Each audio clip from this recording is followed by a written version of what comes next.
بسم الله الرحمن الرحيم. السلام عليكم، مرحبا بالجميع. كنرحب بكم نيابة عن جميع أعضاء النادي الأورنيثولوجي القنيطري بحضور هذه الندوة التاريخية، ندوة دكتور بيتر كوتل. من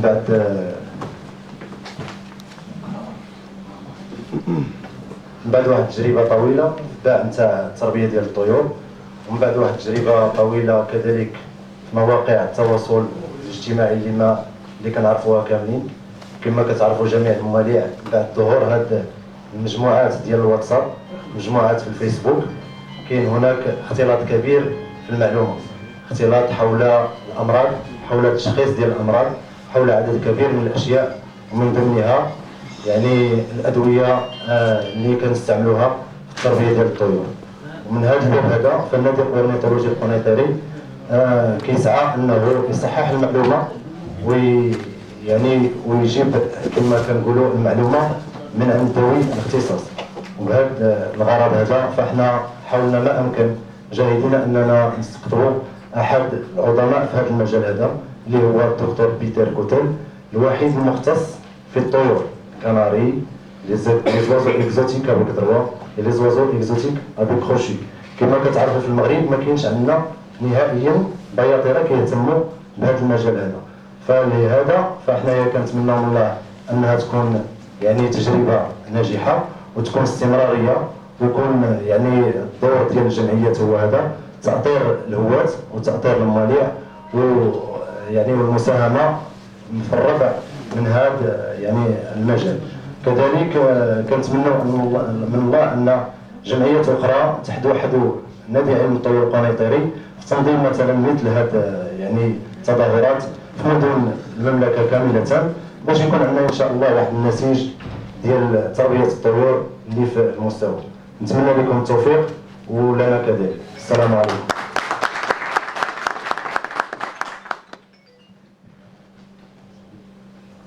Voilà, merci pour l'introduction.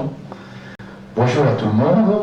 Et je suis très content d'avoir l'honneur de parler ici pour vous.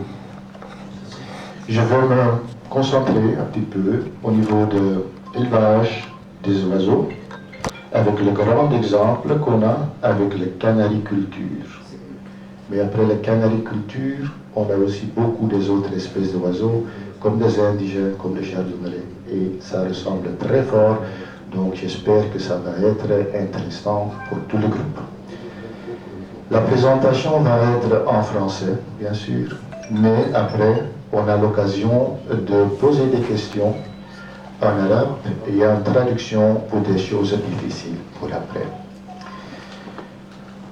Voilà, l'élevage des petits oiseaux, c'est déjà longtemps. On a trouvé des livres en Belgique qui sont déjà 300 ans. Donc on est en train de faire l'aviculture avec les petits oiseaux déjà 300 générations. Et à cause de ça, on a maintenant une bonne vue comment le faire. C'est-à-dire, après les canaris de champ qui sont débutés dans l'Europe, on a fait des autres mutations. Le groupe de canaris de couleur. Et les canaris de couleur, ce sont beaux à voir, mais il y a certains aspects qui sont intéressants et obligatoires de savoir.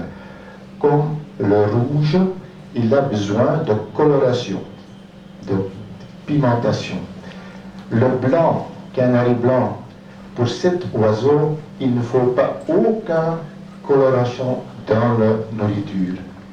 Et de temps en temps, on donne du pâté qui contient quelque chose et notre canari blanc devient un petit peu jaune. Et alors on va le laver, mais ça ne marche pas. Il faut savoir. Mais maintenant, il y a beaucoup des autres colorations incroyables comme on a. Après, c'est un peu une autre direction, ce sont les canaris de posture. Et les postures, il y en a beaucoup. Et ils ne ressemblent pas tout à fait à un canari. On voit de temps en temps un oiseau comme le bossu belge, qui est comme ça. On voit des oiseaux qui ont beaucoup de plumage. Et à cause de beaucoup de plumage, ils ont des autres besoins. Ils ont vraiment une nécessité de donner une autre nourriture qui contient un peu plus pour produire ces grandes plumes.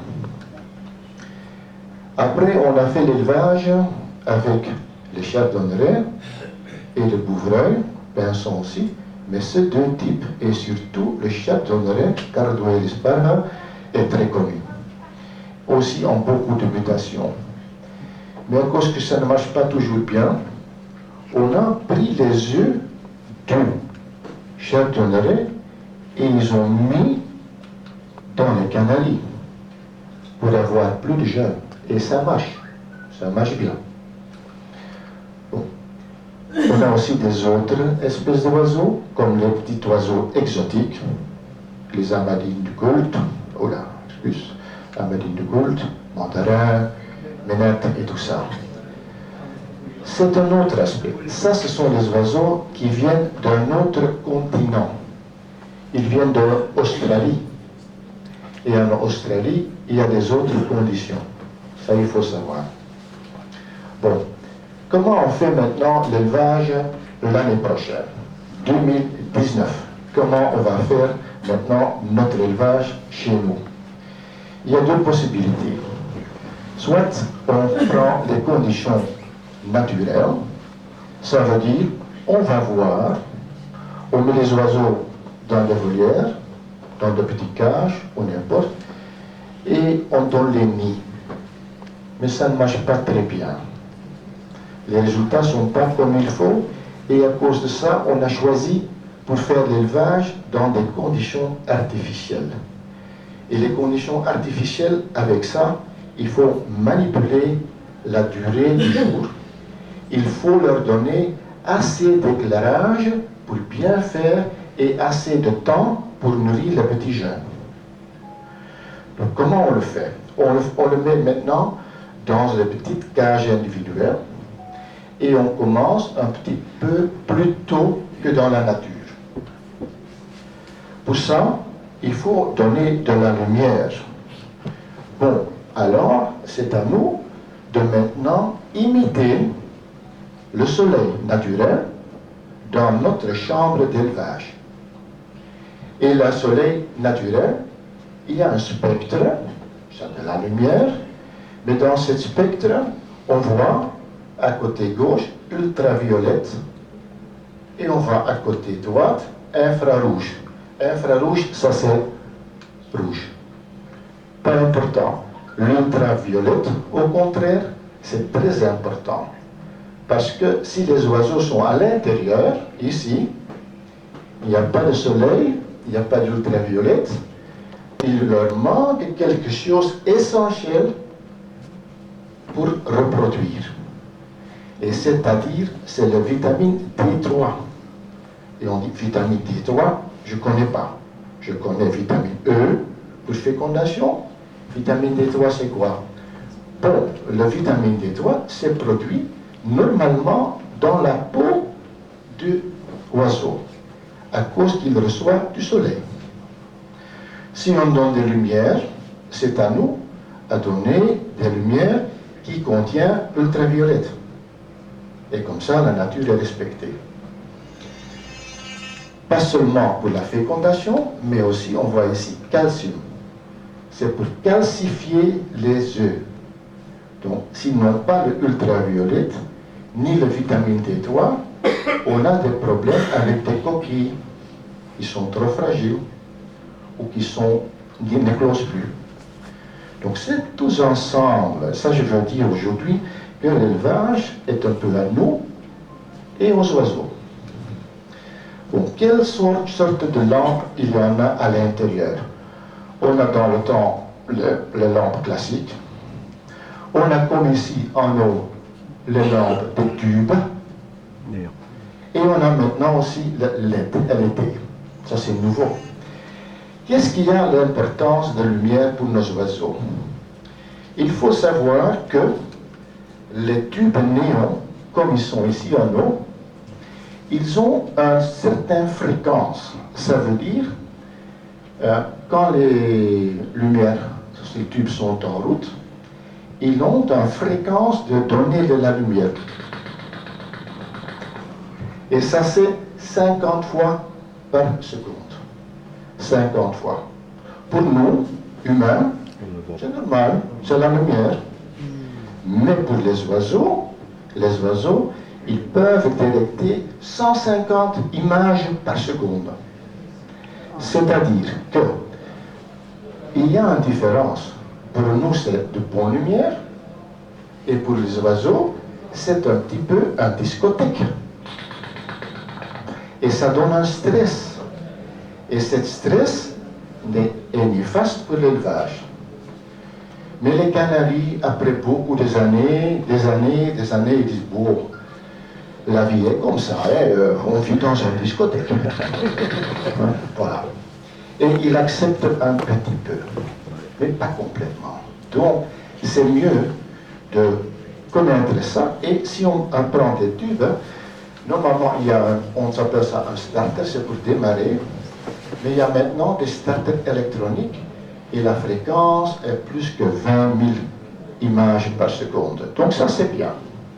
Bon, on continue, parce que la vue d'un oiseau est extraordinaire, différent comme nous. C'est mieux. D'abord, il reçoit 3 fois plus d'images par seconde. De plus, il y a 5 fois plus de récepteurs pour pouvoir détecter tout. Et la vue de couleur est aussi différente. Nous, on a 3 couleurs, et avec les 3 couleurs, on a la lumière blanche. Ça va. Les oiseaux, avec l'ultraviolet du soleil, ils ont une 4e dimension pour détecter les choses. Et comme voilà, il y a une présentation de quelque chose qu'on colle contre la fenêtre, c'est ça qu'on voit, on colle ça dans la fenêtre, et les oiseaux détectent ça avec l'ultraviolet complètement différent. Aussi, quand on donne un pomme ou des fruits, un oiseau voit que ça a une fluoration avec l'ultraviolet, que c'est bien ou pas bien. Pour nous, on ne sait pas. Donc voilà, il faut savoir que c'est complètement différent. Alors, qu'est-ce qu'on fait maintenant avec la lumière? On sait maintenant, il faut chercher des bonnes lumières. 1. 2. Comment on va donner de la lumière? Parce qu'un oiseau, pour l'élevage, il a besoin de 14-15 heures de lumière. Et maintenant, en décembre, janvier, les jours sont très petits. On a seulement 10 heures de lumière. Donc pour les oiseaux, c'est repos. Repos, c'est bien, on a le temps. Et à un certain moment, on va démarrer. On va leur donner tout à coup 12 heures de lumière et on va continuer chaque semaine 30 minutes de plus. Et dès le moment qu'on a 14 heures, on peut les accoupler et alors la femelle et le mâle est prêt pour faire son élevage. On fait ça avec un truc qui allonge un petit peu la longueur des journées. Et troisièmement, je vous le dis, maintenant je vois beaucoup la lumière LED. Qu'est-ce qu'on sait déjà de cette nouvelle sorte de lumière? La fréquence, c'est parfait. LED, ça ne flicker pas, rien du tout. Donc c'est stable, ça c'est bien. 2, ça ne consomme pas beaucoup d'énergie, aussi bien. 3, ça peut être un peu trop fort. Et j'ai vu beaucoup de cages, comme ici, où les oiseaux, ils ont juste en haut la lumière. Et si nous ne peuvent pas regarder dans la lumière, l'oiseau non plus. Donc de temps en temps, la LED, c'est un peu trop fort, un peu diminué. Voilà.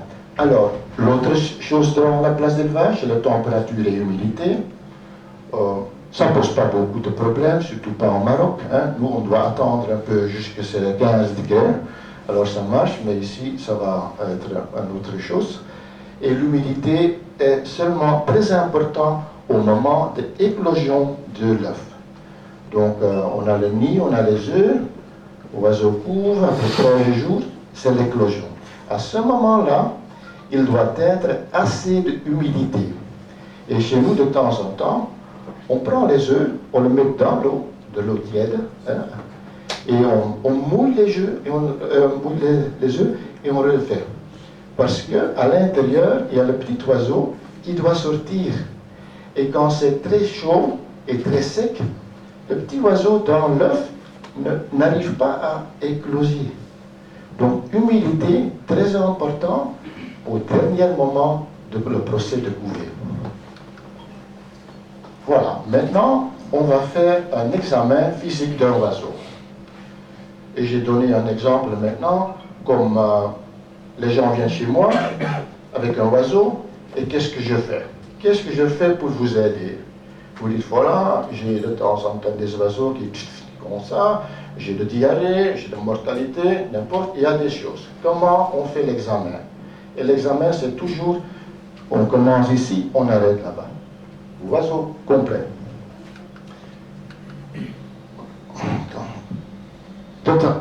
Je demande toujours de mettre au fond du cage un papier. Pourquoi? Je dois voir les fientes. Les fientes sont très importantes pour moi, pour le voir et pour l'examiner sous microscope. Deuxièmement, je peux bien voir l'oiseau, et l'oiseau à droite, là, il tourne son tête, comme ça. Quand je vais en arrière, il est normal. Quand j'approche, je dis, il fait comme ça. On peut bouger le...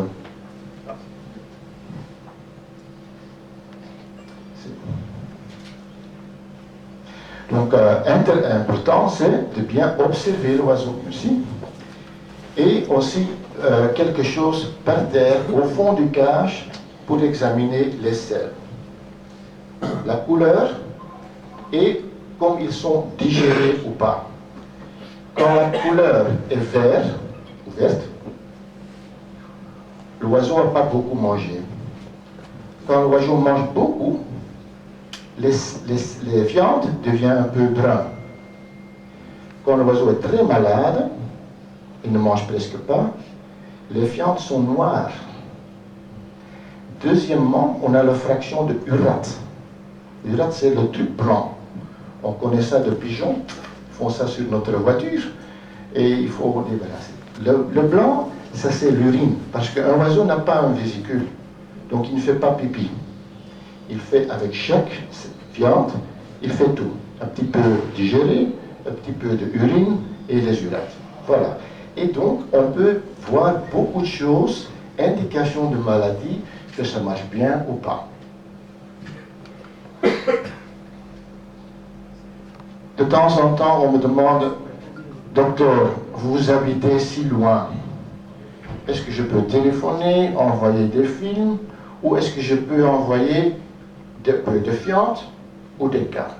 Et je reçois de temps en temps des enveloppes avec des fientes dedans pour examiner. De temps en temps, on envoie même de petits oiseaux qui viennent chez moi comme ça.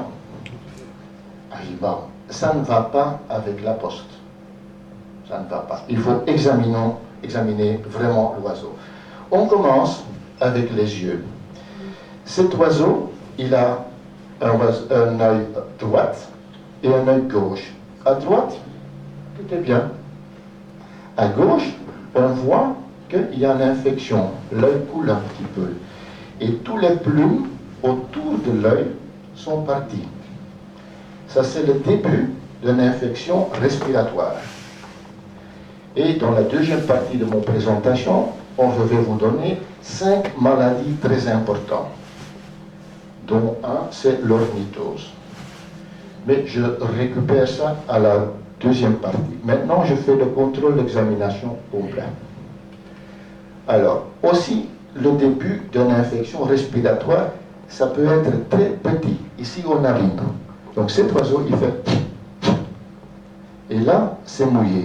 Vous voyez? C'est le début.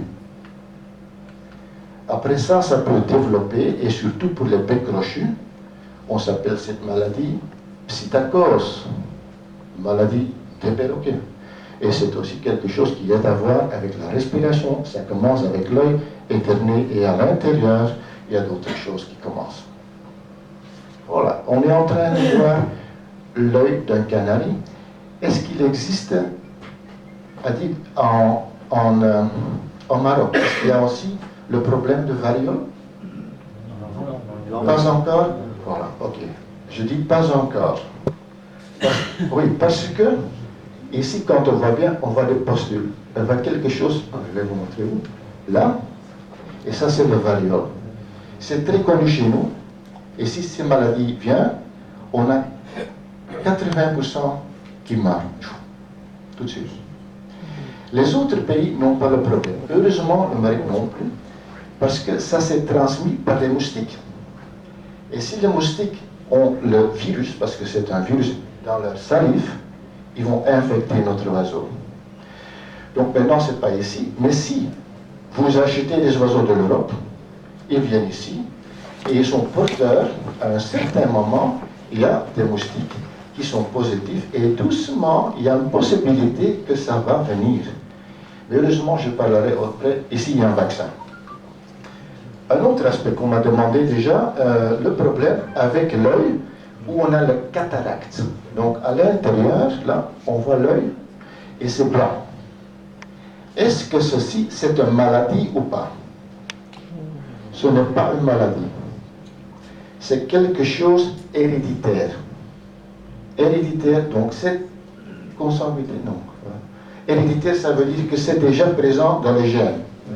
Voilà. Ok, c'est ça. Merci. Donc, ça veut dire sélection.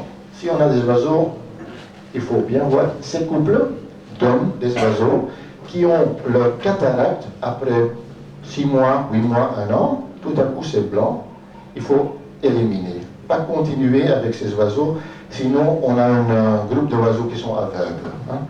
Donc ça c'est pas une maladie. Alors une autre chose qui peut bien arriver ici, un problème à l'œil, tout à coup on voit des oiseaux avec des yeux gonflés comme ça, mais vraiment gonflés, et ils meurent. Ils meurent, et si on voit très bien, tout près, je vois ça. Donc j'ai enlevé la peau, et je vois vraiment que l'œil est sorti du crâne. Est-ce que ça c'est une maladie? Non. C'est un problème de la température dans l'élevage. De temps en temps, les cages le plus haut, où c'est très chaud, la température est très haut, et ce petit oiseau qui ne peut pas sortir le nid parce que c'est un jeune, il reste là avec son copain, 4 dans un nid, c'est très chaud et c'est trop chaud. Et à cause de ça, il a un œdème dans son crâne et l'œil passe. Donc on trouve ça en eau, ça veut dire température trop haut. Ok, maintenant par les yeux, maintenant on va voir aux narines. Narine, c'est le nez d'oiseau. Et les narines, de temps en temps, on trouve là-bas quelque chose à l'intérieur. Ça, j'ai enlevé ce boule et c'est un trou. Qu'est-ce que c'est que ça? Est-ce que c'est une maladie? Non.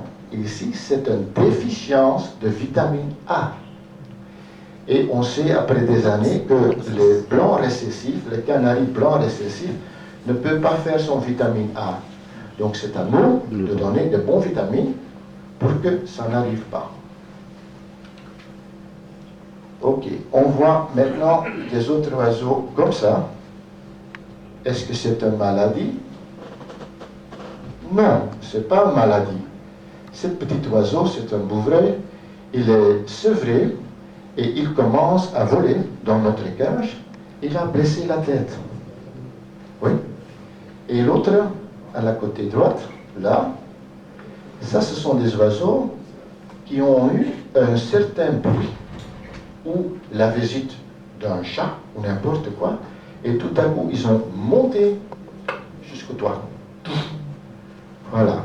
Si par hasard on trouve tout à coup une collection de 10 oiseaux morts, et dit ah, hier tout est parfait, et maintenant ils sont là. Bien voir si on n'a pas manqué de l'eau pour boire, pour nourriture. Et sinon, on peut voir ici un grain. Peut-être il y a quelque chose qui ont fait un bruit ou une explosion ou n'importe quoi, ou la lumière qui monte et baisse. Donc ça, c'est pas une maladie. Ok. Et si les oiseaux sont... si les oiseaux tout à coup volent contre le mur, ça peut arriver qu'on trouve ici une grande boule. Et cette boule, c'est un saccharien qui est coupé. Et donc là, on voit qu'il y a une boule de... Mais ça, c'est seulement de l'air. Donc c'est très facile. On prend une aiguille, voilà, on prend une aiguille, on tâche, pouf, c'est comme un ballon. Et ça arrive beaucoup de fois. Ils ont amené un coup comme ça, ils sont pas malades, mais on voit une boule extérieurement, il faut bien détecter que c'est de l'air, et sinon, juste avec une aiguille, pouf, et c'est parti. Voilà, on continue à examiner les oiseaux, les yeux, les narines. Maintenant, on a le bec et la langue. Bon, bien sûr, le bec, normalement, l'oiseau fait ça lui-même. Si on a des bons perchoirs, aussi, des perchoirs, l'oiseau fait ça. Et il nettoie et il contient, parce qu'un bec, c'est comme nos ongles, il faut le couper, ou soit bien entretenir. Aussi la langue, là, ça c'est la langue de l'oiseau.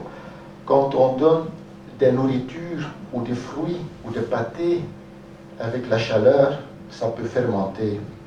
Et alors la langue peut avoir ça, ça c'est candida. C'est une fermentation à cause que la nourriture n'est pas fraîche. Ok, on examine encore le bec et la langue.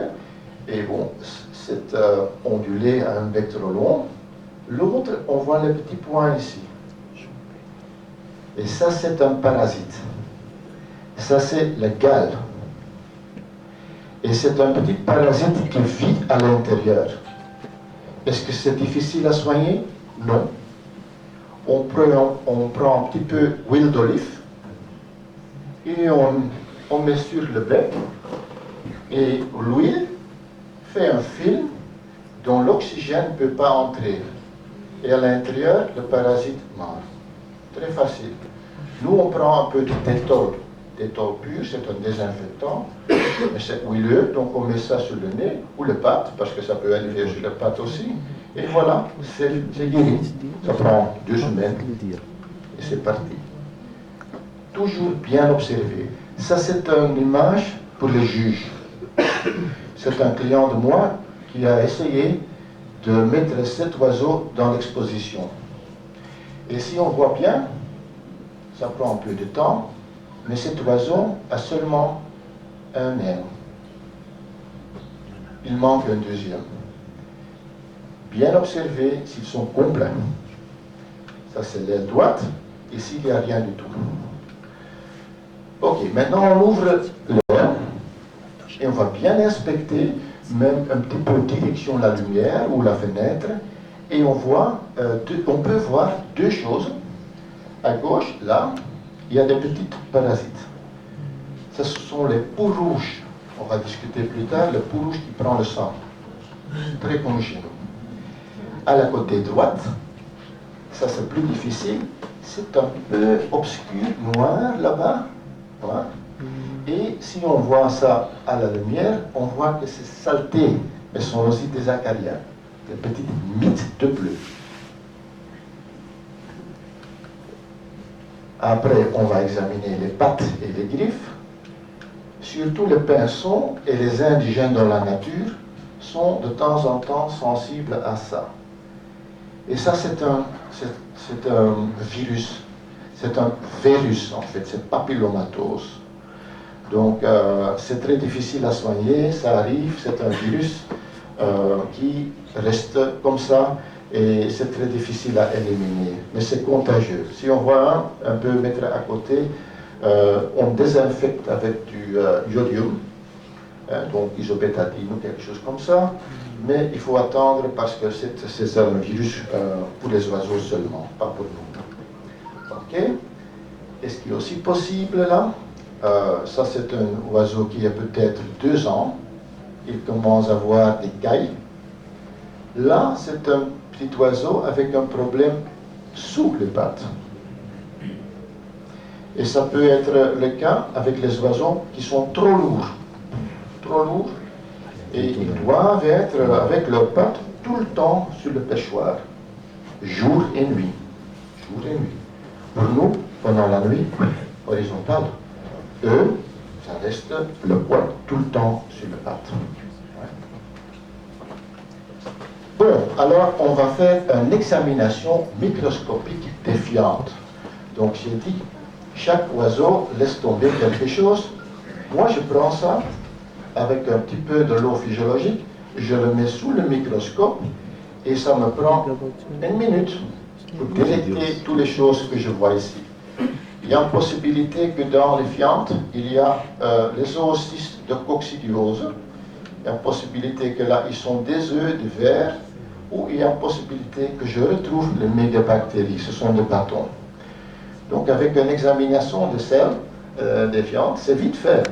Et je sais déjà beaucoup de choses. Si je trouve rien, je dis, vous n'avez pas de coccidiose, vous n'avez pas de verre, vous n'avez pas de mégabactéries.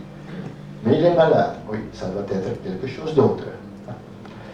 Bon, après ça, je prends avec un coton-tige, dans le jabot, je fais un sample et je le mets sous le microscope directement. Parce qu'il y a une possibilité de retrouver le trichomoniose. Et ce sont des parasites vivants qui bougent très fort. Les pigeons sont très sensibles et comme l'eau contient ici, ça vient de la terre, ça contient aussi des protozoos, ça peut contenir aussi ça. Donc de temps en temps, on demande, mais comment mes oiseaux ils ont maintenant le trichomoniose? Si on fait un devoir et on remplit avec de l'eau, on met ça quelque part, après 2 jours, on va sentir. Et ça glisse. Pourquoi ça glisse? C'est de l'eau. Il y a quelque chose dans l'eau qui est un peu de saleté. C'est pas stérile, ça je veux dire, c'est pas stérile. Bon, on peut même faire d'un petit oiseau de 25 grammes une prise de sang. Ça c'est pour des autres examinations. Ça c'est peut-être la future, mais aussi de temps en temps pour détecter des maladies virales pour l'exportation. On demande ça. C'est possible. Et quand il y a un oiseau qui est mort, ça vaut la peine de l'ouvrir et voir à l'intérieur. Ça c'est-à-dire, on va faire une autopsie. Pourquoi on fait une autopsie? Bon, oui, voilà. Peut-être on a pensé, cet oiseau, j'ai vu qu'il a un grand estomac. On souffre, l'estomac est trop grand. On pense à une certaine maladie. L'oiseau est mort, on va l'ouvrir et oui, à l'intérieur de cet oiseau, on voit un très grand proventricule. Ça, c'est l'estomac de l'oiseau. Donc, c'est un bouvreuil, ça, c'est son cœur, les poumons et tout son intestin. Ça, c'est le foie, ça, c'est l'estomac. Donc, vraiment, ça, c'est la preuve que cet oiseau est le proventriculite. Et c'est plein rempli de mégabactéries. Donc, ça, et de temps en temps, ici, c'est un bec crochu, on fait une autopsie et on voit à l'intérieur, ça, ce sont les testicules, donc c'est un mâle, muscle, et ici ce sont les intestins. J'ai ouvert les intestins et il y a des spaghettis dedans. Ce sont des vers, mais beaucoup de temps en temps complètement remplis. Ouais. Et si je ne trouve pas la cause, de temps en temps, moi aussi je dis, je vais prendre des samples et emmener à un certain laboratoire pour voir la bactériologie, la pathologie. Il y a des choses à faire après. Bon. Maintenant, c'est ça. Si tout est bien, on va maintenant commencer avec la préparation d'élevage. La préparation d'élevage, c'est à nous à faire des choses parce qu'on a fait de temps en temps des oiseaux bizarres, trop plumés et qui ne peuvent pas bien accoupler.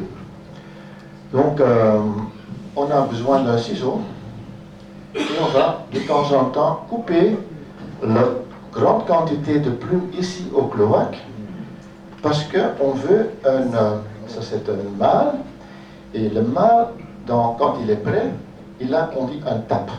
On voit une chose comme ça.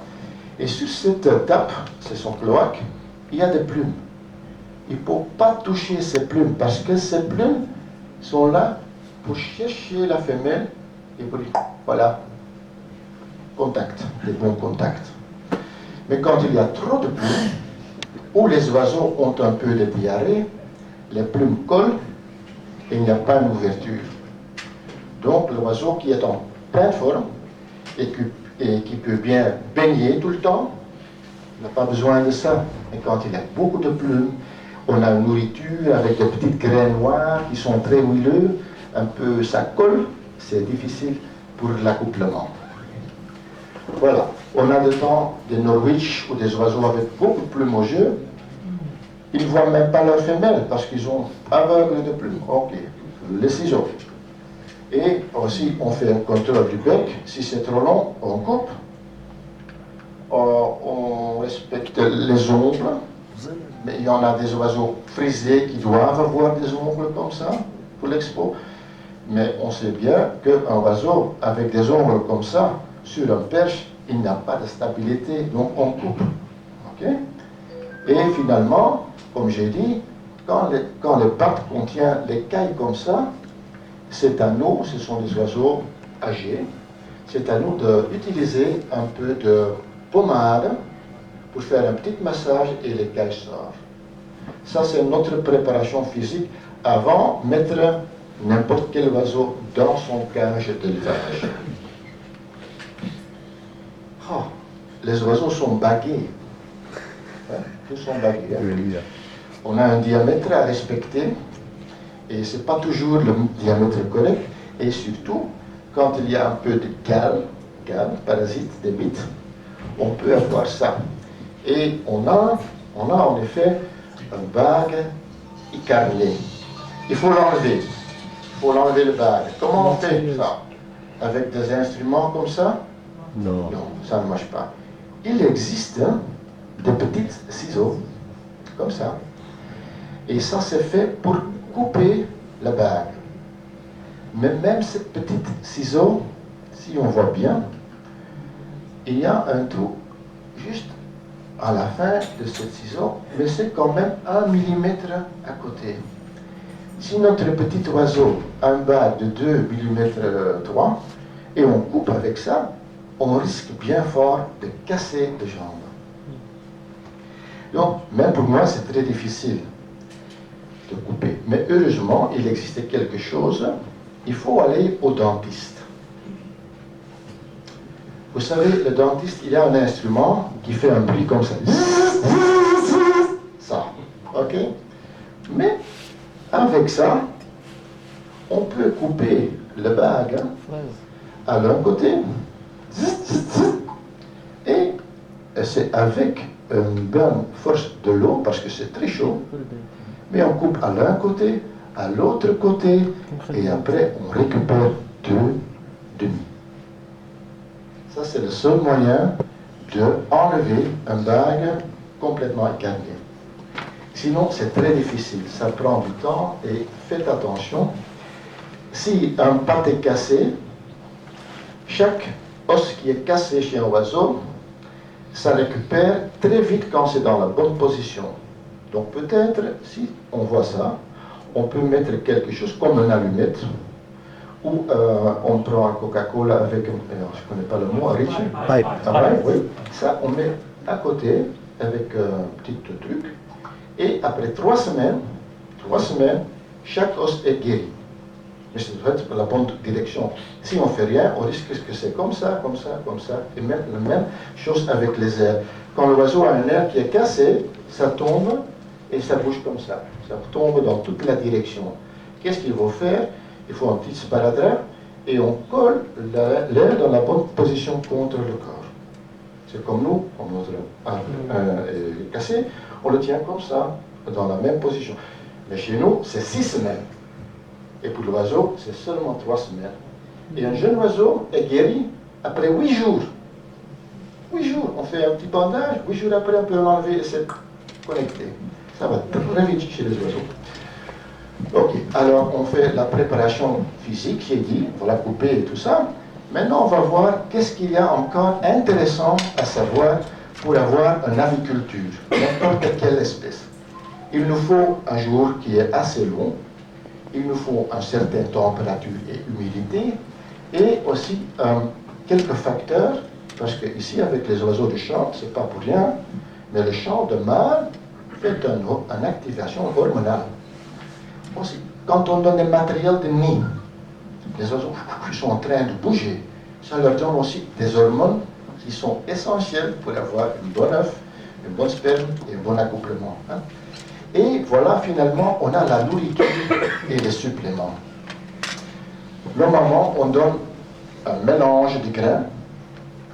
On ajoute de temps en temps des grains germés, des insectes, le pâté, ça c'est pendant l'élevage. Soit on fait nous-mêmes, avec les œufs et le pain, ou il y a beaucoup de choses qu'on peut acheter, c'est des Horlux, Quico, il y en a une dizaine qu'on peut trouver dans notre shop.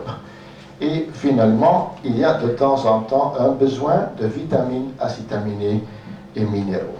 Et là, il y a une possibilité d'ajouter des choses intéressantes. Parce que si on donne un mélange de grains et l'oiseau mange seulement des grains, et il est à l'intérieur, il va manquer beaucoup de choses. Il va être des déficiences énormes à cause que la nourriture est un peu pas complète. L'oiseau préfère ces grains ou l'autre grain. Donc c'est pas jamais complet. Et surtout, les grains seulement ne contiennent presque rien de calcium et rien de vitamine A. Donc tout ça vient. Si on donne des légumes, des fruits et d'autres choses, peut-être on a une nourriture plus complète. Mais la plupart des gens, la plupart des oiseaux, ils ont une nourriture de grains. Et quand l'élevage est là, on va ajouter de bons pâtés. Bon, voilà. On va maintenant voir qu'est-ce qui est possible. Dans le poisson, il y a des produits qui peuvent vous aider. Et vous avez maintenant tous un carnet dont tous les produits sont marqués. Et je vais maintenant donner un peu d'extra information comment on peut utiliser des choses dans le poisson et quelque chose dans le pâté. Voilà. D'abord, si on met les oiseaux ensemble, surtout chez nous, on risque d'avoir des oiseaux qui sont trop grasses. Vraiment, ils ont passé l'hiver, ils ont été en repos, ils ont mangé bien, ils n'ont pas fait beaucoup de choses, pas bougé beaucoup, parce qu'il n'y a pas d'activité. Et c'est à nous, on fait l'accouplement, et de temps en temps, on a des oiseaux avec beaucoup de graisse sur le ventre, comme moi, ici. Hein. Voilà. Et l'accouplement n'est pas toujours bien fait. La carnitine, c'est un supplément nutritionnel pour les gens de sport. Pour avoir une bonne condition musculaire et pas avoir de graisse, on donne la carnitine. Ça, on peut donner aux oiseaux aussi une fois par semaine quand ils sont trop gras avant l'élevage. Deuxièmement, on sait que le foie est un organe très important chez les oiseaux et surtout tous les oiseaux de couleur qui reçoivent certains produits peuvent avoir une protection de foie dans leur nourriture. Donc ici, ce produit, hépatochol, contient certaines vitamines, aminoacides et des herbes pour avoir une bonne action métabolisme dans le foie. Et surtout pour les déchets de couleur, surtout les cantexantines, donc les colorations synthétiques, doivent être sécrétées. Ça peut vous aider beaucoup et ce produit qui aide le foie est aussi très important pour faire un bon mu. Et troisièmement, il y a seulement 3 produits pour mettre dans l'eau, c'est les vitamines pour la fécondation. Notre vitamine K3 contient vitamine A, D3, E et K. Donc ça contient tout ce qu'il faut pour remplacer la lumière artificielle contre la lumière naturelle. Donc ça, on donne une fois par semaine au minimum pour tous les oiseaux qui sont à l'intérieur et qui doivent reproduire. Après ça, c'est aussi à nous à bien désinfecter la place pour ne pas avoir trop de maladies. Et pour ça, on a quelques produits qui sont intéressants à désinfecter. On a le produit très connu Dettol et Chlore, Javel. Ça, c'est un désinfectant pour bactéries. Et maintenant, on a aussi des désinfectants pour les virus. Comme le point noir, on va voir le point noir. Le point noir, c'est en fait un virus. Et il faut désinfecter très fort les nids. Et il y a certains produits qui tuent pas seulement les bactéries, mais aussi les virus. Hein. Donc bien voir quand la maladie est présente, d'utiliser le bon produit pour désinfecter la place d'élevage. Après désinfecter la place, on peut aussi faire quelque chose contre les parasites. Les parasites comme le pou rouge, le pou noir et les acariens. Parce que ça, ce sont des insectes. On a besoin de certains insecticides et on a ici quelques exemples de produits connus. Frontline, ça c'est pour les chercheurs. On peut l'utiliser avec coton-tige aussi pour un oiseau. On a ici l'ivermectine. C'est un goutte dans le cou, aussi pour tous les acariens. Et on a quelques produits que nous on fait dans un spray et on nettoie tous les cages et les nids avant l'élevage.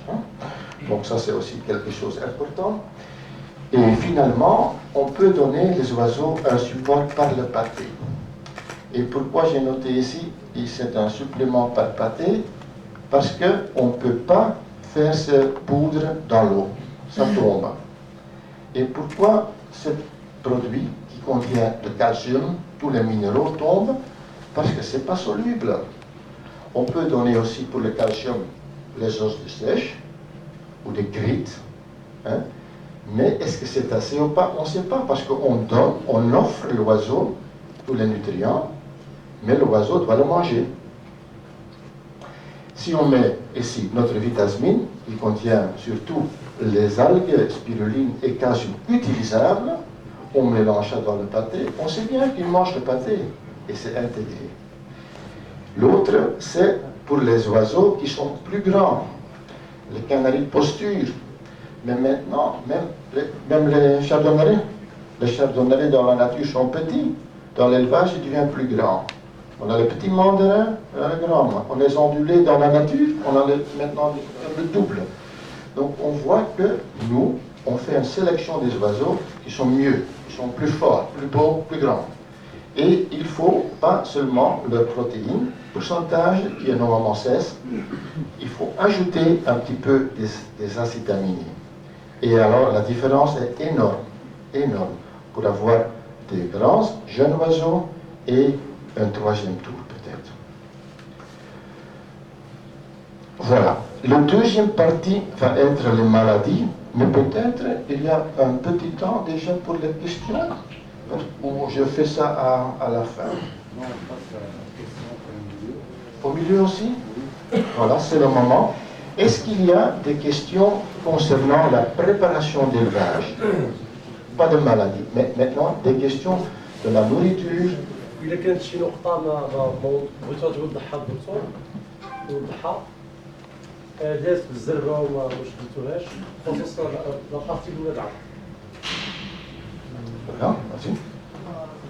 D'abord, merci docteur pour votre temps et pour votre formation. Ma question, c'est qu'avec différenciation des compléments alimentaires, donc on n'arrive pas de trouver des jours pour donner des eaux fraîches. Est-ce qu'on peut utiliser, mélanger quelques suppléments alimentaires à la fois, comme par exemple le calcium, avec les vitamines, avec l'acide méthionine et l'acide choline, et avec les électrolytes, tout ça. Est-ce qu'on peut mélanger à la fois? Oui, on peut le mélanger, mais je vais vous montrer l'image où j'ai noté ça. Là, ce sont les trois choses. Voilà. Ok. Moi, je fais comme ça. Je dis, qu'est-ce qui est essentiel? Il y a trois choses essentielles. Carnitine, on donne ça vendredi. Hépatochiol, pour le métabolisme des foie, on donne ça samedi. Et les quadrilles, les vitamines pour la fécondation le dimanche. Les autres 4 jours, rien. Au pur. Pur, de l'eau normale. La question est, est-ce qu'on peut combiner? Oui, on peut. Parce que c'est compatible. Et c'est une bonne question, parce que certains produits ne sont pas compatibles. Ces produits peuvent être intégrés la même journée. Mais alors, je pense que l'oiseau n'a pas assez de temps pour absorber tout. Donc, à cause de ça, j'ai dit, voilà, le vendredi, vous va se concentrer d'absorber carnitine pour le graisse. L'autre jour, je donne des autres choses pour le métabolisme. Et si on donne tous ensemble avec des vitamines, il va absorber une petite quantité et pas la grande quantité. C'est pour ça, mais la question, si on peut mélanger ces produits, oui, mais il faut suivre le programme. Parce que si vous va mélanger vitamine K3 avec une autre vitamine que je ne connais pas, aussi une bonne vitamine, on risque de donner le double dose. Hein? Ça c'est parce que tout le monde fait une préparation qui donne tout. Et si on donne 2 fois tout, c'est trop. Mais ces produits ici, ce sont des produits différents, avec chacun un certain but. Et pour le calcium, si on met le calcium dans l'eau, il y a précipitation. Et il y a une interaction aussi avec beaucoup de choses, avec beaucoup de médicaments. Il ne faut pas donner le calcium par les grittes, parce que nos autres produits sont immobilisés, sont inactivés avec le calcium.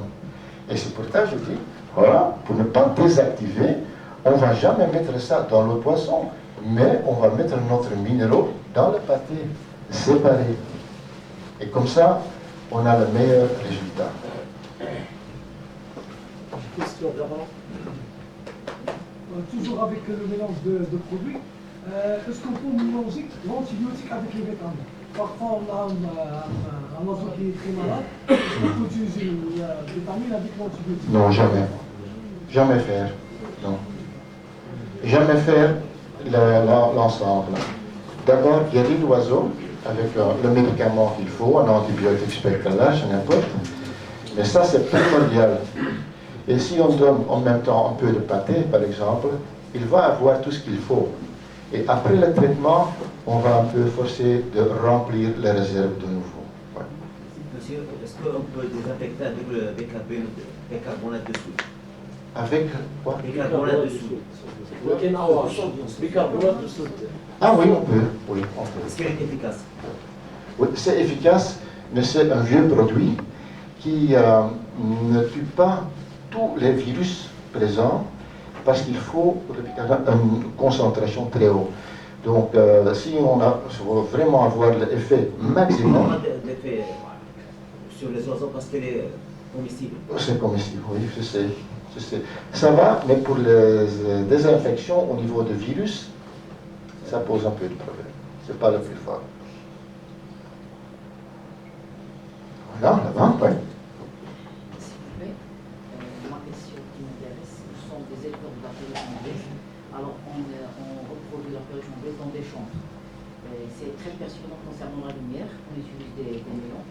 La prochaine fois, on va utiliser des LED. Mais j'aimerais savoir quelle est la taille en centimètres de LED par mètre carré. Par exemple, si j'ai une chambre de 30 mètres carrés, combien de lots en LED qui sont utilisés? Parce qu'on ne va pas les mettre dans les cages, on va les mettre au fond de la chambre. Donc, combien c'est? Est-ce que c'est du 60 cm ou bien c'est du mètre?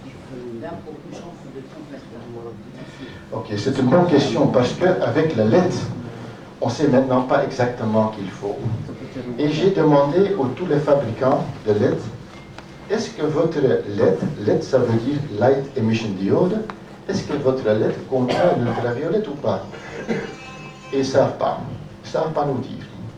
Alors, moi j'ai demandé beaucoup de questions aux ingénieurs électroniques pour savoir combien de lumière on a besoin maintenant avec le nouveau lumière LED. Et c'est possible de donner des chiffres, mais pas en centimètres, mais en mesurant la quantité de luxe. Donc il faut mettre quelque chose par terre et mesurer combien de lumière il y a dans la pièce. Et ça, nous sommes en train d'expérimenter.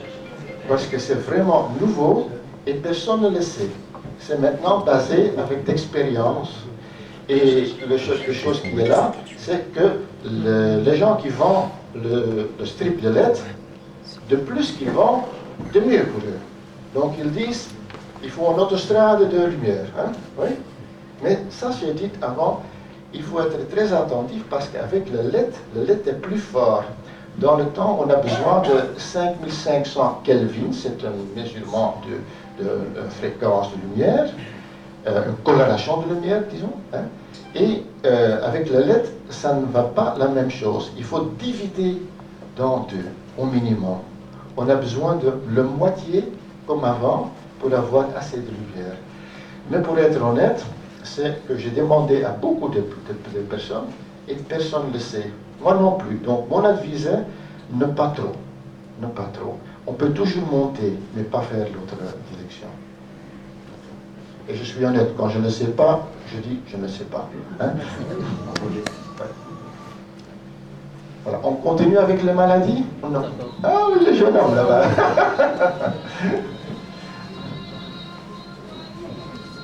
Bonjour, j'ai un frisier parisien, à chaque fois il lève ses pattes, pourquoi? Est-ce qu'il y a un produit pour pas le toucher, le soigner?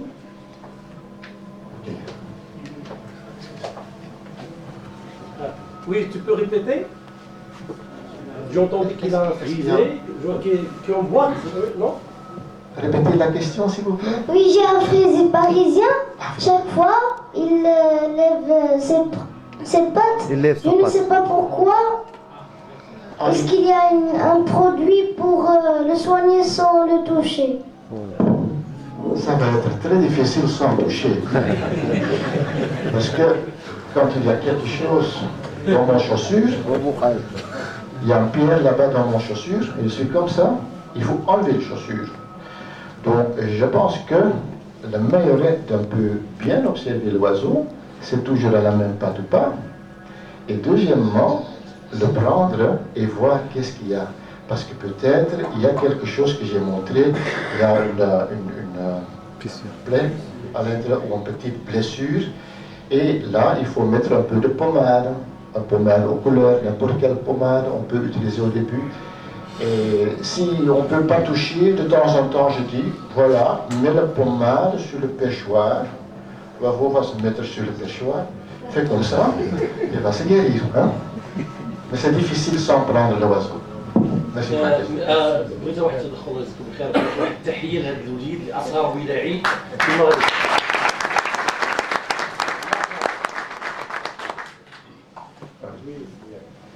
Oui, ok. Je vous remercie pour votre intervention qui était très instructive.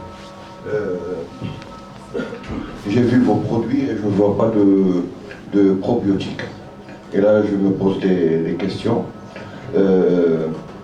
Parce que ces derniers temps, on va fleurir le marché des probiotiques. Alors, je me suis basé, avant de poser ma question, je voulais bien une courte introduction pour l'argumenter. D'après un club ornithologique hollandais très renommé qui s'appelle SAC, Special Club Europees Cultuurvogels, qui ont fait des analyses de fientes pendant 3 ans pour rechercher la flore intestinale des oiseaux sains, et à chaque fois c'était sans résultat. Par contre, sur des oiseaux malades, ils ont trouvé une flore intestinale pathogène. Et en plus, j'ai fait des recherches. Il y a le professeur docteur Dorrestein, Thierry Dorrestein, qui est vétérinaire et pathologue en même temps, qui a conclu que la majorité des oiseaux d'élevage qu'on a, à part les hiboux, ne possèdent pas d'appendice, qui est le réservoir pour les bactéries bénéfiques. Alors, et lui, sa conclusion était de donner des probiotiques aux oiseaux, n'a pas d'effet positif sur la santé. Quelle est votre opinion là-dessus? Merci. Ok. D'abord, c'est un sujet très important et inconnu. Je connais Jerry Dorrestein déjà 25 ans, donc on va dans le temps chaque année aux États-Unis ensemble. Et j'ai fait des livres scientifiques avec lui, donc je connais bien. Et il a détecté que les oiseaux, normalement, ont on ne détecte pas une flore intestinale. Et quand il y a des bactéries dedans, on fait une coloration pour voir s'ils sont gram positifs ou gram négatifs. Et voilà, les grammes négatifs, ça c'est le salmonella, le coli, donc ça c'est pathogénique, hein, c'est vrai. Donc alors on dit, mais c'est où et qu'est-ce qu'il y a l'histoire avec probiotiques, prébiotiques et probiotiques, parce qu'il y en a deux différents. Qu'est-ce que ça donne pour les oiseaux? Et on a essayé beaucoup de choses. Et un dit oui, un dit non, et pour être honnête, on a toujours oublié que les oiseaux ont des autres lactobacilles comme nous. On a les mammifères, et les mammifères digèrent différents. Donc, par exemple, si on donne un peu de lait ou de yogourt, bio-yogourt, pour chercher des bons probiotiques ou des enzymes, hein, ça va, on peut le donner, pas trop, mais ça ne reste pas dans les oiseaux, parce que les oiseaux ont un autre système tube digestif. Donc ça, c'est pas faute, mais ça ne donne pas les avantages. Et il y a seulement une compagnie qui produit les prébiotiques et probiotiques avec le avian strain, donc ça veut dire qu'ils sont aviaires, et c'est aux États-Unis. Et ça s'appelle Benevac. Et ce produit n'est pas cultivé ou n'est pas ici en Europe.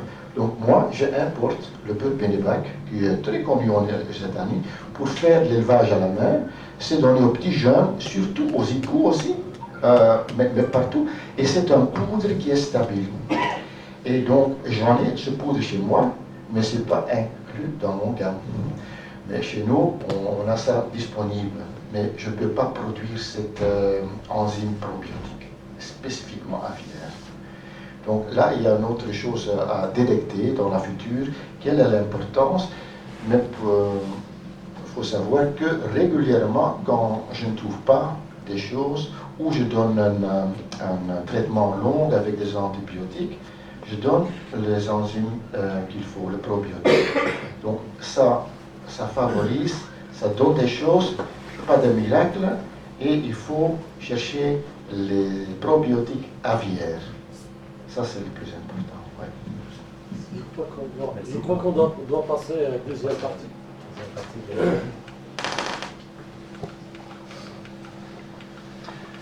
Deuxième partie, c'est quelques maladies qu'on peut rencontrer dans l'élevage. D'abord, la maladie la plus importante, c'est le coccidiose. Le coccidiose, c'est quoi? C'est une maladie, surtout chez les canaris et indigènes. Donc, ça veut dire les oiseaux avec un bec droit. Le bec crochu n'a jamais de coccidiose. Donc, il ne faut pas faire le traitement avec des coques pour les ondulés, pour les arabes, pour les perroquets, pour n'importe. Non, ils n'ont jamais de coccidiose. Au contraire, notre canari est indigène beaucoup de temps. Et qu'est-ce qu'on voit? On voit un ventre gonflé. Je vais vous donner une image. Hein? Un ventre gonflé et des intestins qui commencent à devenir rouges. Le début, c'est comme ça. Voilà, on voit là un ventre avec des intestins un petit peu visibles. Et si on ne fait rien, ça devient très rouge. Très rouge. Et comme moi, je fais une autopsie, je vais ouvrir l'oiseau et on va voir à l'intérieur. Et à l'intérieur, on voit que les intestins, hein, il y a des hémorragies, donc c'est rouge. Là, il y a la place dont il y a le cyclus de coccidiose.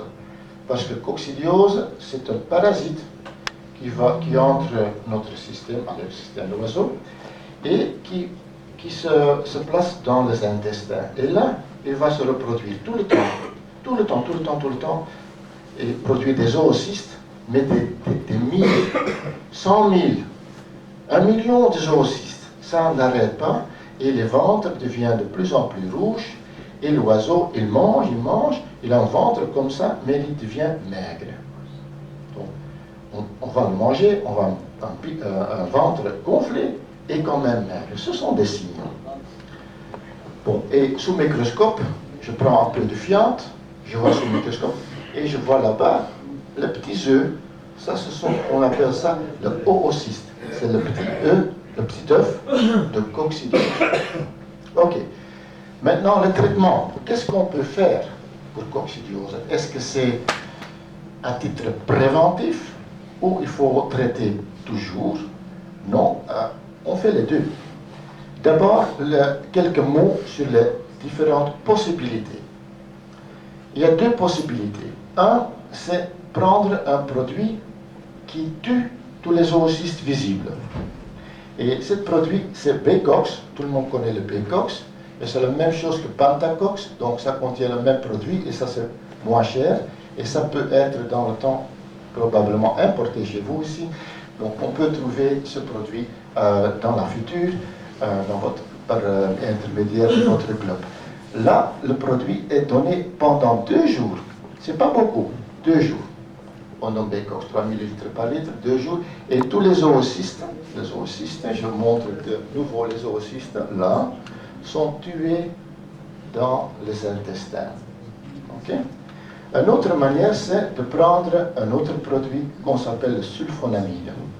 Les sulfonamides, comme ESB3, ESB4, il y en a beaucoup, ce sont tous des sulfamides, et ça ne tue pas le coccidiose, mais ça donne un peu de repos. Donc ça diminue le cyclus de coccidiose, tout doucement. Donc ça prend quelque chose d'essentiel pour ne pas reproduire le coccidiose. Donc qu'est-ce qu'il se passe? On donne ce produit 5 jours, et on arrête quelques jours.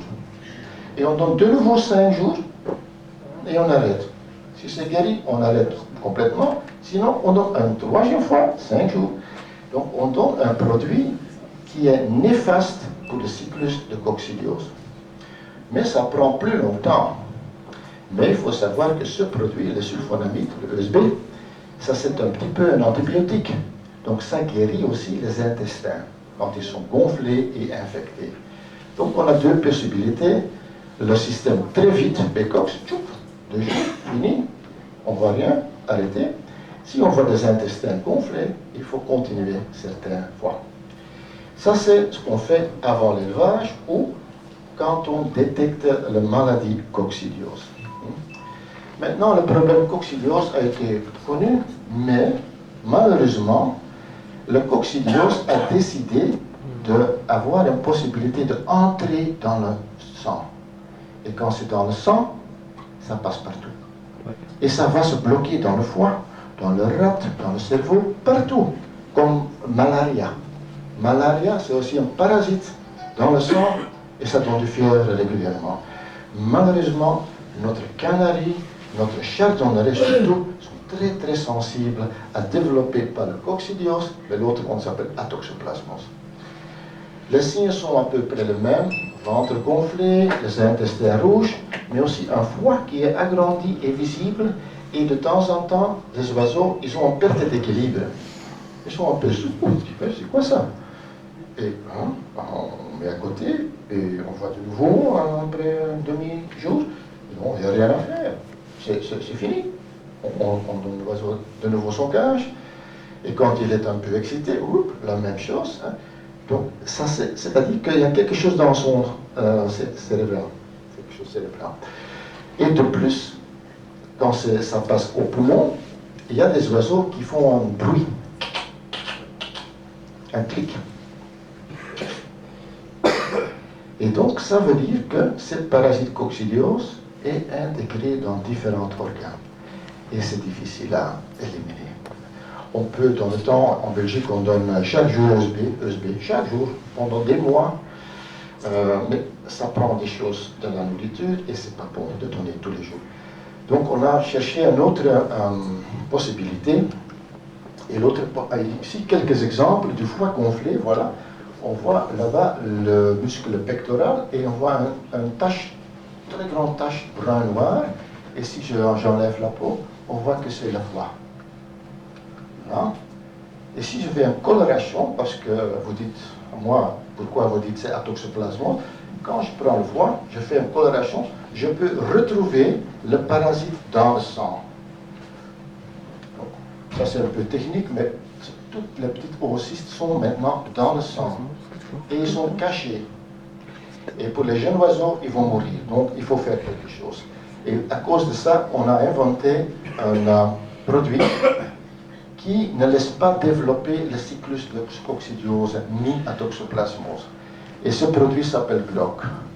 Le GROC, si on mélange le GROC dans le pâté, et notre jeune oiseau reçoit ça, ils ont protégé contre le développement de cette parasite.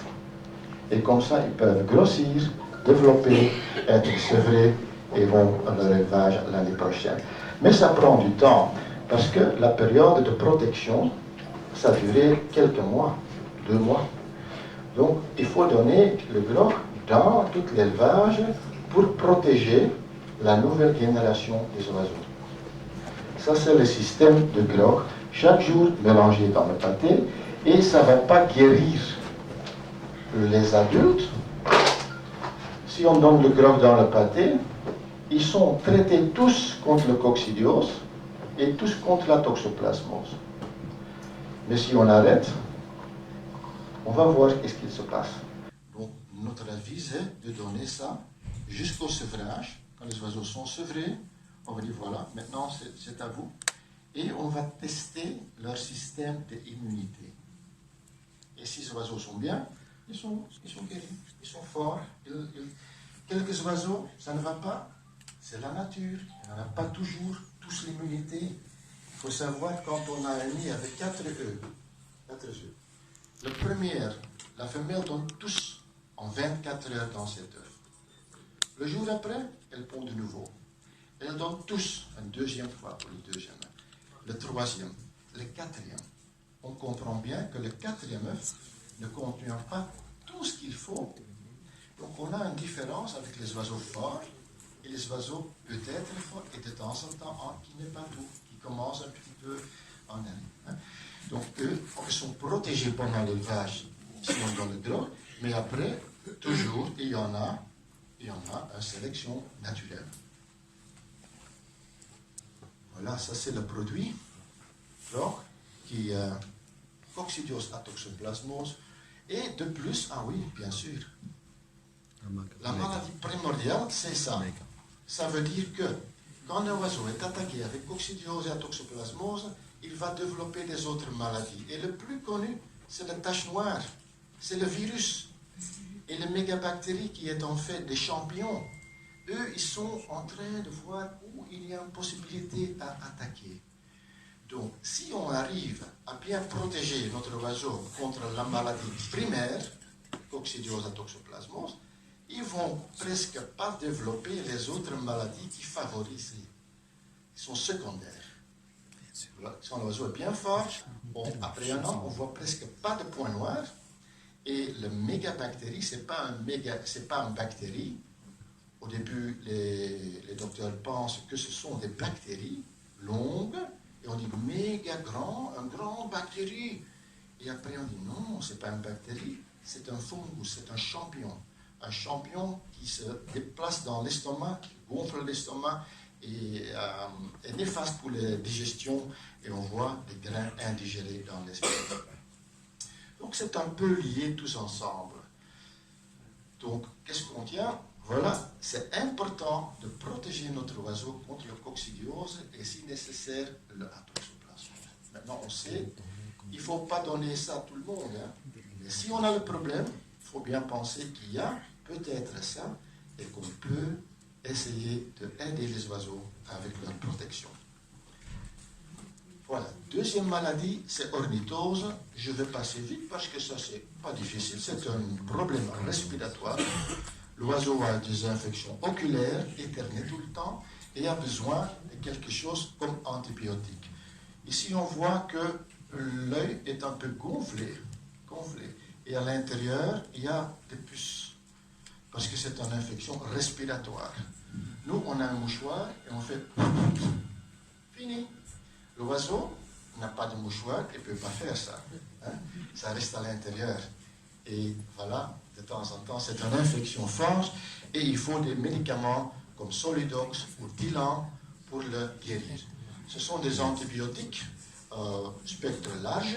On va faire aussi 7 produits ensemble. Donc, on va faire un produit pour toutes les infections respiratoires chez les oiseaux.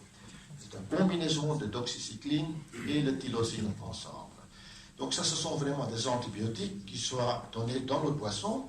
Et quand on donne par exemple Solidox dans l'eau, il faut enlever tout le calcium et il faut mettre la lumière du soleil à côté parce que ça devient brun.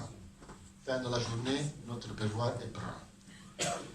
Voilà, ça c'est ok. Et maintenant quelque chose sur la mortalité dans la nuit.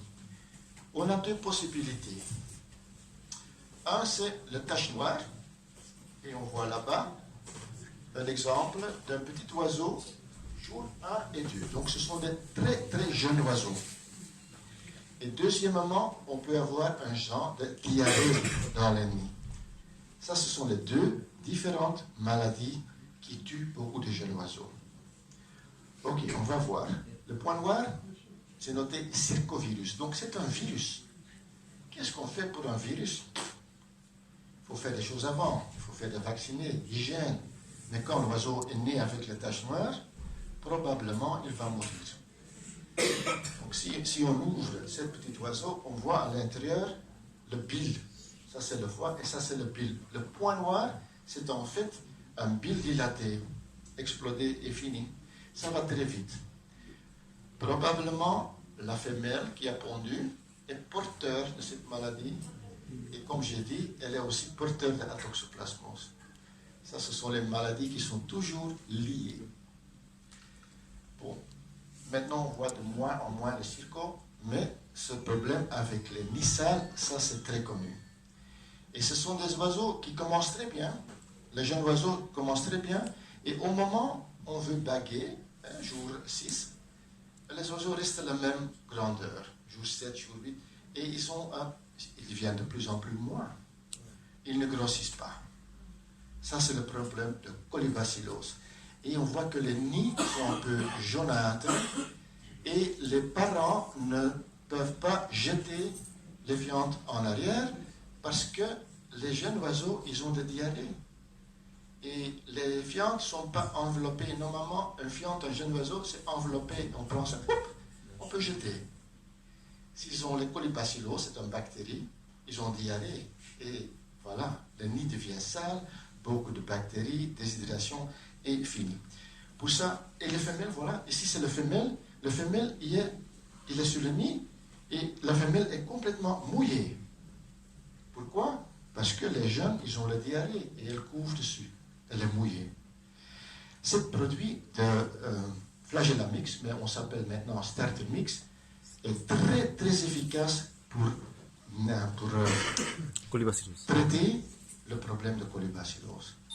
Si on donne ça au moment d'éclosion, on donne ça une semaine jusqu'ils sont bagués, fini, et la période de colibacillose passe comme ça. Donc les deux maladies les plus importantes, c'est le coccidiose à toxoplasme et ceci. Et donc le Flagellamix, comment on donne ça? On donne ça sélectivement aux cages, aux reproducteurs qui ont des jeunes oiseaux, juste nés. Une semaine, bagué, fini. Donc c'est seulement 6 à 7 jours dans leur vie qu'ils ont eu quelque chose comme support médicament, parce que ça c'est un médicament. Et quand on donne ça seulement une semaine, ils sont sauvés au niveau de colibacillose. Ok. Le variole, heureusement, je peux passer, mais comme j'ai dit, le variole, ce sont des moustiques qui viennent piquer et infecter l'oiseau. Et après ça, on voit des oiseaux avec des boules partout, ça c'est variole, les boules partout dans leur peau, généralisées, et après 24 heures, ou après 2 jours, ils sont morts. Et là, heureusement, si ça vient une fois, et nous, on fait de temps en temps une vaccination. Avant, on fait l'exportation des oiseaux. En Belgique, en Hollande, la plupart des éleveurs font leur vaccination avant que les moustiques viennent. Donc chez nous, c'est juillet-août, mois 7, mois 8, on fait la vaccination, et voilà, c'est bien. Et après, les oiseaux sont exportés aux autres pays. Et donc, il faut être attentif un jour que c'est une possibilité. Et ce qu'on voit aussi, c'est que les oiseaux font un asthme. Ils ne peuvent pas respirer. Et ça va vite. Et ça, c'est variant. J'espère que ça ne vient pas, mais voilà, vous êtes au courant. Et pour terminer, il y a quelques parasites que j'ai déjà montrés. Les vers. Est-ce que le canari est sensible aux vers? Le ver intestinal. Oui.